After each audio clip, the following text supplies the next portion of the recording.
18 de abril de 1945, 0521 horas. Okinawa, línea Suri. El soldado de primera clase Daniel Moss se agazapó en una trinchera de coral y observó una nube blanca florecer en la ladera a 300 metros de distancia. No era humo, era más denso, más brillante, vivo. Rodaba y se retorcía como algo que respiraba, y dentro de él podía oír gritos. No los gritos agudos y repentinos de hombres alcanzados por balas o metralla. Estos eran más largos, desesperados, del tipo que no paraba. Moss había estado en combate durante 4 meses.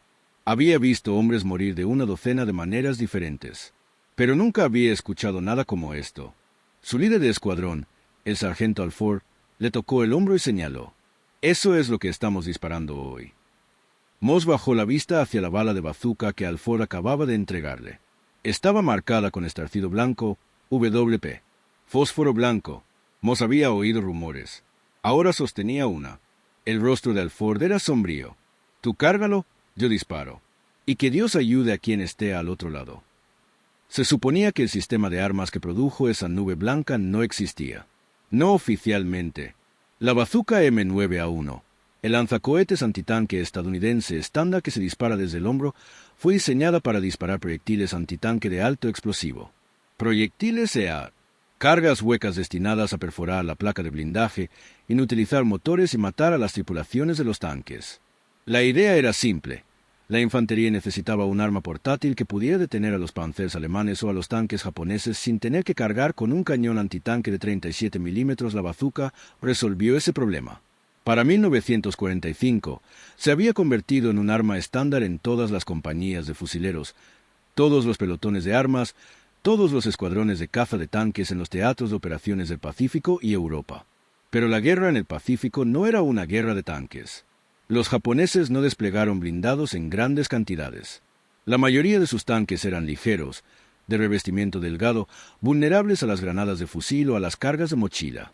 Lo que los japoneses sí desplegaron, lo que desplegaron con brutal efectividad, fueron fortificaciones, cuevas, fortines, búnkeres excavados en coral y reforzados con troncos de coco y rieles de acero, posiciones que podían absorber el fuego de artillería, resistir el bombardeo naval y seguir luchando. Posiciones que devoraban a la infantería de marina y del ejército en avances minuciosos, metro a metro, que convertían las islas en cementerios. Las municiones EA de la bazooka podían abrir una entrada de búnker y matar a cualquiera que se encontrara justo detrás de la explosión. Pero no despejaron la posición. No la neutralizaron. Los japoneses se replegarían, esperarían a que se disipara el humo y reanudarían el fuego. Una y otra vez. Los estadounidenses necesitaban algo que no solo dañara las fortificaciones. Necesitaban algo que las hiciera inhabitables. El fósforo blanco se había utilizado en la guerra desde la Primera Guerra Mundial. Se encendía al contacto con el aire, ardía a temperaturas superiores a los 1500 grados Fahrenheit y producía un humo blanco y espeso que oscurecía la visión y obstruía los pulmones. Las unidades de artillería disparaban proyectiles WP para crear cortinas de humo y efectos incendiarios. Los equipos de mortero utilizaban munición WP para marcar objetivos o quemar posiciones japonesas en terreno selvático.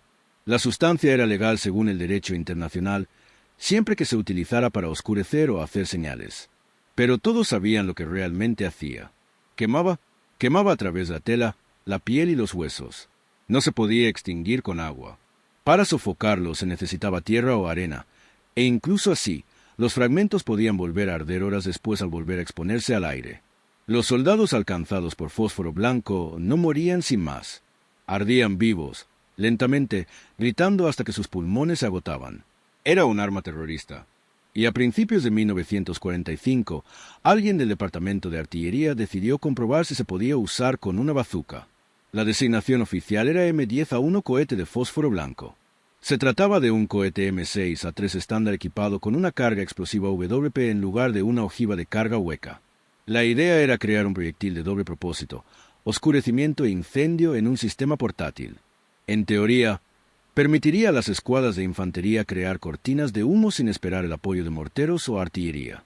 En la práctica, se convirtió en algo completamente distinto. El M10A1 se probó en el campo de pruebas de Aberdeen en enero de 1945. Los resultados se describieron como efectivos para la generación de humo y altamente destructivos contra el personal en espacios cerrados. El fósforo blanco se dispersó en una nube de rápida expansión que llenó búnkeres, trincheras y sistemas de cuevas, incendiando cualquier objeto inflamable y causando graves quemaduras químicas a cualquiera que se encontrara dentro. Los supervivientes, observaron los observadores de la prueba, mostraron una angustia psicológica extrema incluso estando físicamente ilesos. La recomendación fue cautelosa. Se aprobó para uso limitado, principalmente para humo y oscurecimiento. El uso contrapersonal debería ser secundario al propósito táctico principal. En otras palabras, no lo anuncien, pero tampoco lo detengan. Para marzo de 1945, los proyectiles M10A1 se enviaban a las unidades de vanguardia en el Pacífico, junto con los proyectiles EAR estándar, con documentación mínima, sin entrenamiento especial, sin boletines técnicos, solo marcas blancas estampadas y una breve nota: WP, humo incendiario. El primer uso registrado en combate ocurrió en Iwo Jima, a finales de febrero de 1945. Un equipo de bazucas de la Infantería de Marina, acorralado por el fuego proveniente de la entrada de una cueva en el extremo norte de la isla, disparó un proyectil M10A1 hacia la abertura. La nube blanca estalló al instante, entrando en la cueva y saliendo en densas y asfixiantes oleadas. El fuego cesó. Los marines avanzaron y encontraron a 17 soldados japoneses muertos en el interior, con los cuerpos quemados y los pulmones abrasados por el aire sobrecalentado y las partículas químicas. La cueva estaba ennegrecida, aún humeante. Un marine, un cabo llamado Dietrich, lo describió posteriormente en una carta a casa. Fue como si alguien hubiera abierto la puerta del infierno y los hubiera metido a todos dentro. El equipo de bazucas calificó el proyectil de altamente efectivo. En una semana, todos los pelotones de armas de la tercera división de marines solicitaban proyectiles WP, no para fumar humo, sino para matar. La noticia se extendió rápidamente. Otras unidades se enteraron. Los solicitaron. Para cuando los marines desembarcaron en Okinawa en abril, las balas M10A1 eran el equipamiento estándar de los equipos de bazuca encargados de la reducción de búnkeres.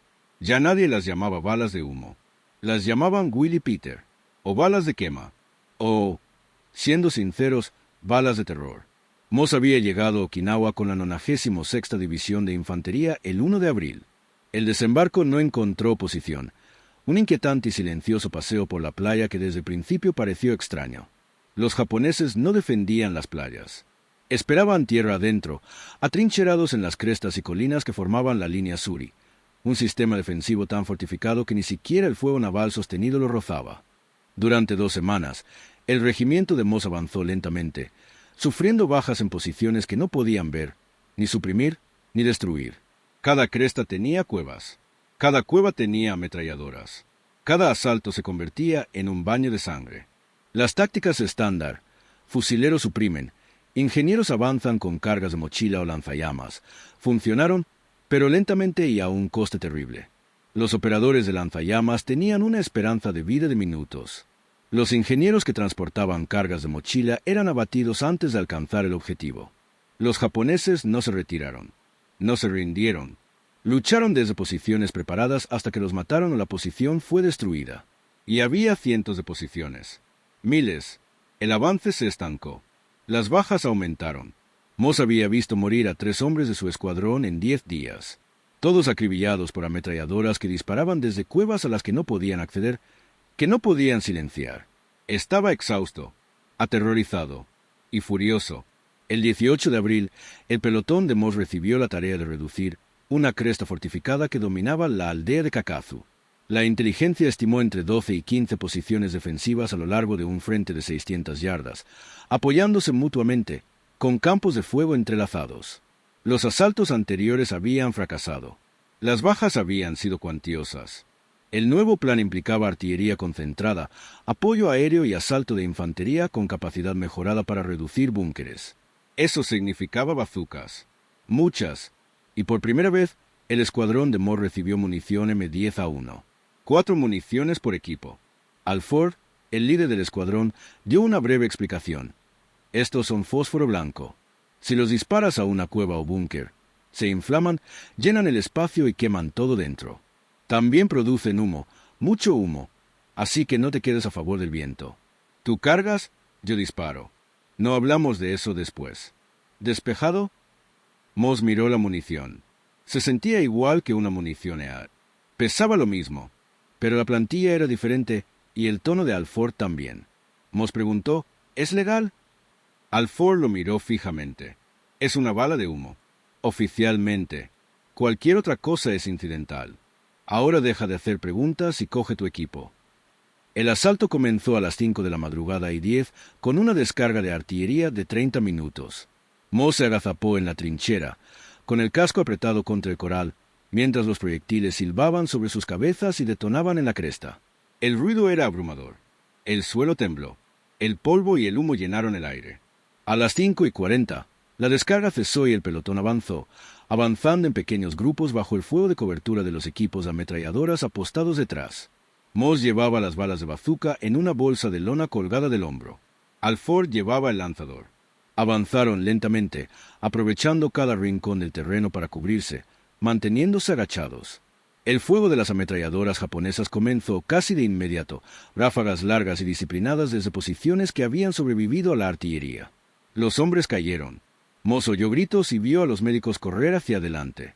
El impulso del pelotón se detuvo. Quedaron inmovilizados, recibiendo fuego desde al menos 3 posiciones distintas. Moss y Alford se arrastraron hacia un cráter de proyectil, respirando con dificultad. Alford examinó la cresta y luego señaló. Ahí, entrada de la cueva. 200 yardas, las 11 en punto. Moss la vio, una abertura oscura en el coral, parcialmente oculta por la vegetación, con fogonazos que destellaban desde el interior. Era el arma que los estaba matando. Alford armó la bazooka, fijó el tubo en la hombrera. «Carguen EAR». Moss sacó una bala estándar, la armó y la introdujo en el tubo. Alford apuntó y disparó. El cohete se elevó como un rayo, impactó justo a la izquierda de la boca de la cueva y detonó en un destello naranja. Humo, polvo. La ametralladora siguió disparando. Alford maldijo. «Carguen WP». Moss dudó. Alford se giró. «Cárgalo. Ahora». Moss sacó la bala M10 a uno de la bolsa. Parecía la misma. Se sentía igual. Pero la plantilla blanca parecía una advertencia.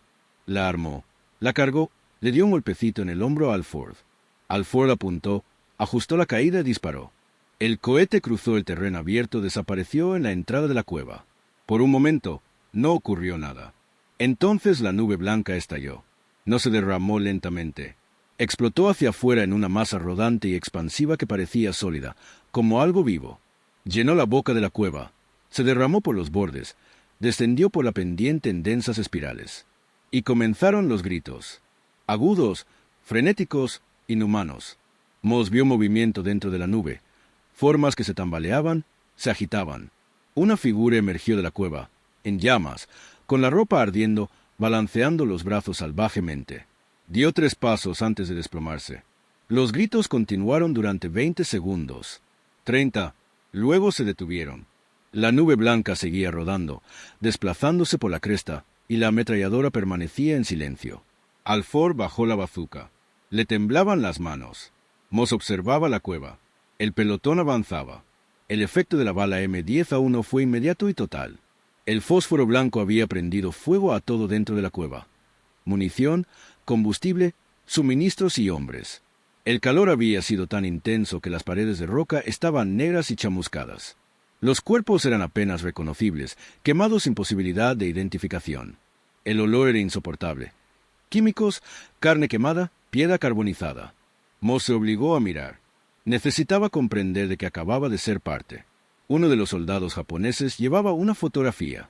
Estaba medio quemada, curvada por los bordes, pero la imagen aún era visible. Una mujer y 2 niños, sonriendo. Moss se dio la vuelta. Quería vomitar. No lo hizo. Simplemente siguió moviéndose. Esa fue la primera vez que Moss cargó una bala WP. No sería la última.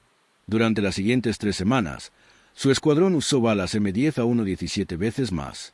En cada cueva, en cada búnker, en cada posición fortificada que no pudiera ser tomada con granadas o cargas de mochila. Los resultados siempre fueron los mismos. Nube blanca, gritos, silencio.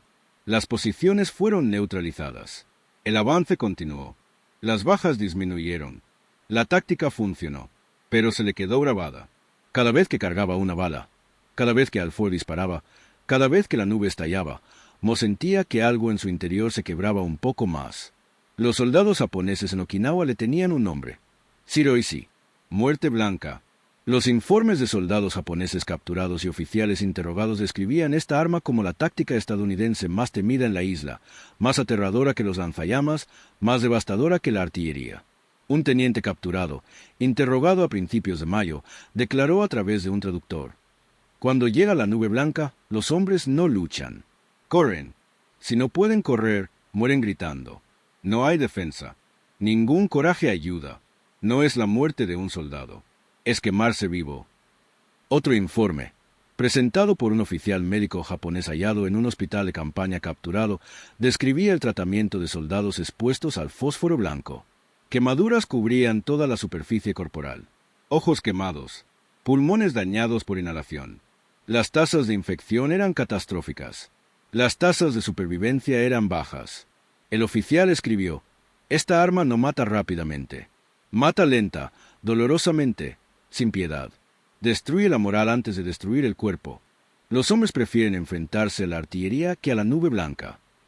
El impacto psicológico se extendía más allá del objetivo inmediato. Posiciones defensivas enteras abandonaron sus puestos tras presenciar un ataque de la WP contra un búnker cercano. Los soldados japoneses, conocidos por su disciplina y su disposición a luchar hasta la muerte, se dispersaron y huyeron al aparecer la humareda blanca. El arma no solo mató a los defensores, sino que destrozó la voluntad de defenderse. Los comandantes estadounidenses lo notaron. A finales de abril, el uso de munición M10A1 se había convertido en un procedimiento estándar en las operaciones de reducción de búnkeres en el frente de Okinawa. Los equipos de bazooka se encargaron específicamente de ataques con proyectiles de humo como parte de asaltos coordinados. Los resultados fueron innegables. Posiciones que habrían tardado horas en reducirse, con decenas de bajas, fueron neutralizadas en minutos con mínimas pérdidas amigas. La ventaja operativa era enorme, pero las cuestiones éticas crecían. Los capellanes asignados a las unidades de primera línea comenzaron a reportar un aumento del estrés psicológico entre los soldados que usaban munición con proyectiles de humo. Hombres que habían manejado el estrés del combate razonablemente bien ahora mostraban signos de trauma severo. Pesadillas, culpa, negativa a disparar. Un capellán, el capitán Morris, presentó un informe en mayo describiendo una conversación con un operador de bazooka que había usado munición con proyectiles de humo en 12 combates distintos. El soldado preguntó: «¿Voy a ir al infierno por esto?». Morris no tenía respuesta. Remitió la pregunta a un alto mando. Nunca recibió respuesta. Oficialmente, el M10A1 era una munición de humo. Su uso contra personal fue incidental. No hubo crímenes de guerra. No hubo violaciones del derecho internacional. No hubo faltas éticas. Solo tácticas efectivas en una guerra brutal. Pero los hombres sobre el terreno sabían lo que hacían, y a algunos les costaba aceptarlo. Moss era uno de ellos. Después de la primera semana, había dejado de pensar en ello durante el día. Cargaba las balas, Alford disparaba, las posiciones ardían y avanzaban. Era mecánico, necesario, pero por la noche, solo en su trinchera, no podía dejar de ver las siluetas que salían a trompicones del humo, los cuerpos quemados, la fotografía en el bolsillo del soldado muerto. Intentó justificarlo. Los japoneses estaban atrincherados. No se rendirían. Cada día que mantenían una posición, morían más estadounidenses. Usar la WP salvó vidas estadounidenses. Ese era el argumento. Esa era la lógica. Y era cierto. Pero no hizo que los gritos se detuvieran en su memoria. No hizo que el olor desapareciera. Moss no estaba solo. Otros hombres del pelotón tenían dificultades. Un fusilero llamado Casey empezó a negarse a avanzar después de los ataques de la WP, diciendo que no soportaba el olor. Otro soldado, un cabo llamado Lin, solicitó ser transferido fuera del escuadrón de armas. Ambas solicitudes fueron denegadas. No hubo transferencias. Solo existía la línea, el avance, la misión. La línea Suri debía romperse, cueste lo que cueste. A mediados de mayo, las defensas japonesas se estaban derrumbando. No solo por los proyectiles de artillería antiaérea WP, sino que el efecto acumulativo del fuego naval, los ataques aéreos, la artillería, los lanzallamas y la implacable presión de la infantería había mermado su capacidad de resistencia. Pero los proyectiles de WP habían acelerado el proceso. Posiciones que deberían haber resistido durante días cayeron en cuestión de horas. Sistemas enteros de crestas fueron abandonados tras unos pocos ataques de WP. La estructura de mando japonesa se estaba desmoronando, las líneas de comunicación estaban cortadas y la moral, siempre una fortaleza japonesa, estaba destrozada. El 21 de mayo, el regimiento de Moss capturó un puesto de mando japonés en un complejo de cuevas cerca del castillo de Suri. En el interior encontraron documentos, mapas, órdenes e informes de inteligencia. Un informe, traducido posteriormente, describía las tácticas estadounidenses e incluía una sección sobre el arma blanca ardiente. El informe recomendaba la evacuación inmediata de cualquier posición atacada por el arma, afirmando que la defensa era imposible y las bajas eran inaceptables. Fue una confesión impactante de un ejército que, hasta ese momento, había ordenado a sus soldados luchar a muerte en todas las posiciones. Las municiones de bazooka de fósforo blanco habían logrado lo que ninguna otra cosa podía lograr: atemorizar a los japoneses. Pero el costo no se medía solo en bajas enemigas. El pelotón de Moss había comenzado la campaña de Okinawa con 42 hombres. A finales de mayo, tras 7 semanas de combate, 18 habían muerto, 12 habían sido heridos y evacuados, y los 12 restantes, incluido Moss, estaban física y psicológicamente destrozados. Moss había perdido 9 kilos. No podía dormir más de 1 hora seguida. Le temblaban las manos al cargar las balas.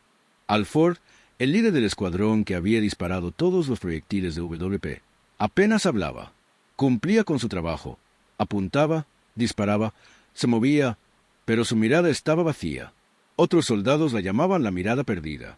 Moss la llamaba por su nombre, la mirada de un hombre que había visto y hecho demasiado y no podía reconciliarse con ello. No eran los únicos.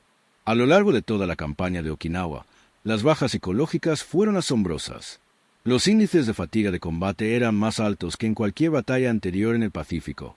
Los soldados que habían luchado en Guadalcanal, Saipan e Iwo Jime, tropas veteranas que habían vivido lo peor de la guerra, se estaban desmoronando. Y las armas que usaban, lanzallamas, munición WP, cargas de mochila, asesinatos a corta distancia, eran parte de la razón. Esta no era una guerra a distancia. Era algo íntimo, personal, y dejó cicatrices que no aparecían en las listas de bajas. El debate ético sobre el fósforo blanco continuó después de la guerra, pero de forma discreta, en informes clasificados y artículos académicos, no en el discurso público. La postura oficial del ejército se mantuvo inalterada. El fósforo blanco era un agente de humo y oscurecimiento. Su uso contra el personal era legal según el derecho internacional porque no se empleaba como arma antipersonal principal. El hecho de que matara y mutilara era secundario a su propósito táctico. Los juristas debatieron esto. Algunos argumentaron que cualquier arma utilizada principalmente para infligir sufrimiento, independientemente de su designación oficial, violaba el espíritu de las leyes de la guerra. Otros argumentaron que en una guerra total, en particular contra un enemigo que se negaba a rendirse y empleaba tácticas igualmente brutales, tales distinciones carecían de sentido. El debate nunca llegó a una conclusión.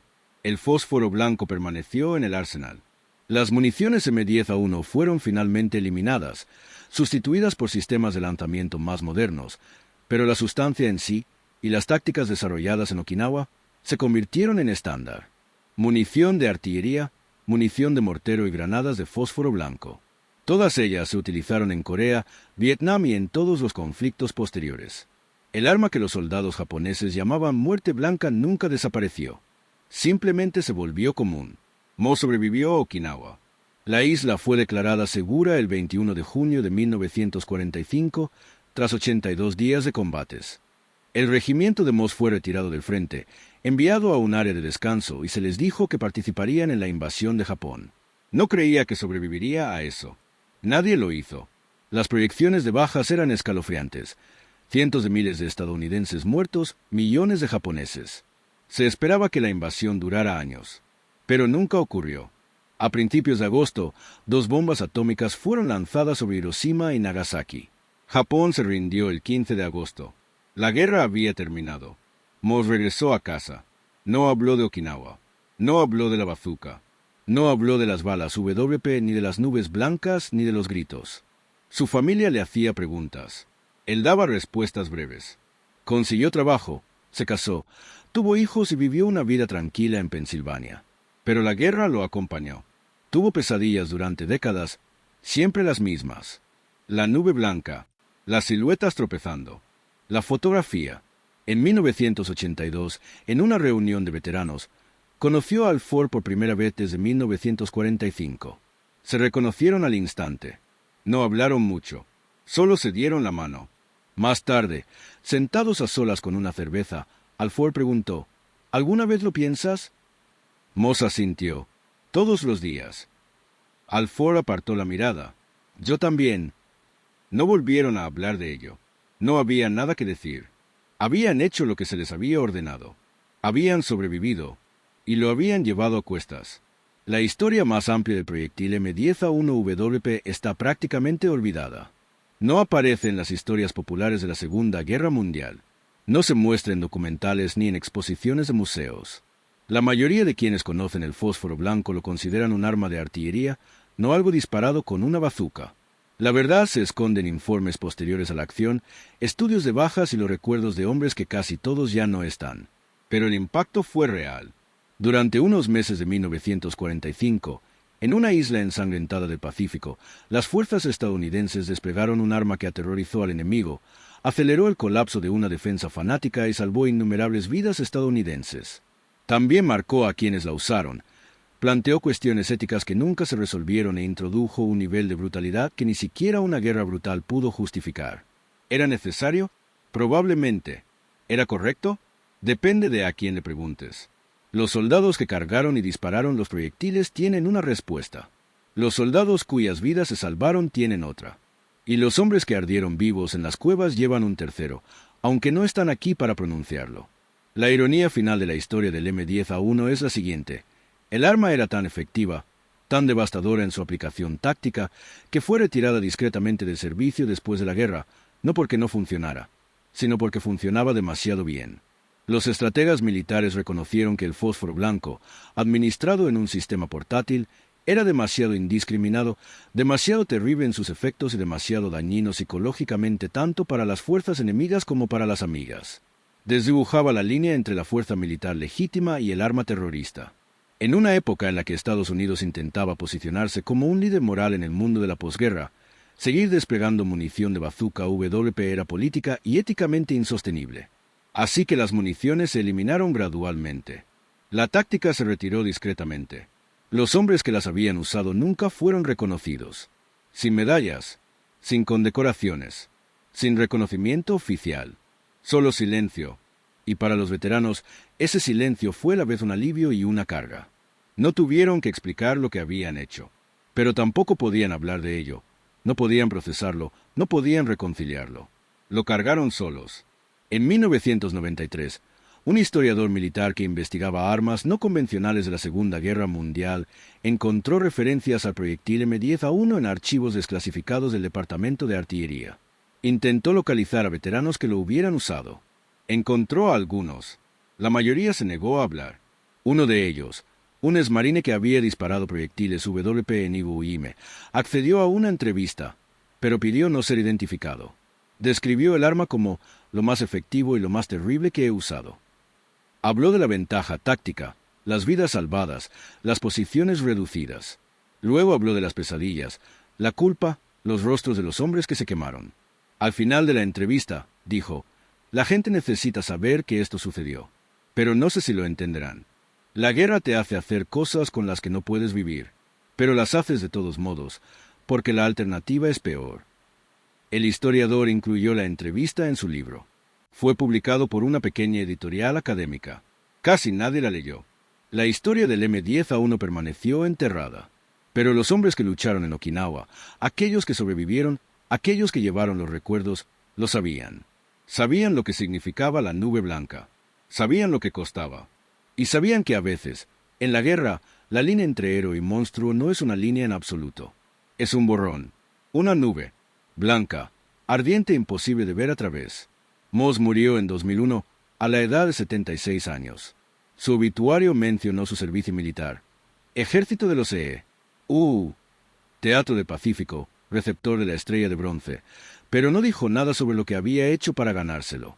Sus hijos encontraron una caja de recuerdos de guerra después de su muerte. Fotografías, cartas, un parche descolorido de la unidad. Y en el fondo, envuelto en tela, Un solo casquillo de bazuca gastado. Sin marcas, sin etiqueta. Solo un trozo de metal. No sabían lo que significaba. Lo tiraron. El recuerdo murió con él. Así es como terminan la mayoría de estas historias. No con reconocimiento o comprensión, sino con silencio. Los hombres que hicieron lo más difícil, que tomaron decisiones imposibles, que cargaron con el peso de decisiones que salvaron vidas y destruyeron almas, se desvanecen en la historia sin dejar rastro. Recordamos las batallas, recordamos las victorias, pero olvidamos a los hombres que las hicieron posibles y el precio que pagaron para lograrlo. Las balas de bazuca de fósforo blanco disparadas en Okinawa en la primavera de 1945 nunca fueron reconocidas oficialmente. Existen en documentos dispersos, enterrados en archivos, conocidos solo por investigadores y los pocos veteranos restantes que las vieron usar. Pero su impacto fue innegable. Rompieron la línea Suri, destrozaron la moral japonesa, salvaron vidas estadounidenses y dejaron a una generación de soldados atormentados por el recuerdo de lo que habían hecho en nombre de la victoria. No hay monumento en su honor, ninguna placa, ningún monumento conmemorativo. Solo el conocimiento de que la guerra exige cosas terribles de los hombres comunes, y que a veces esos hombres las hacen, viven con las consecuencias y nunca vuelven a hablar de ello. Ese es el legado de la peste blanca. No gloria, no orgullo, solo supervivencia, y el peso del recuerdo, y la comprensión de que algunas victorias cuestan más de lo que jamás se puede pagar. Si quieres más historias no contadas de las batallas más duras jamás libradas, suscríbete ahora.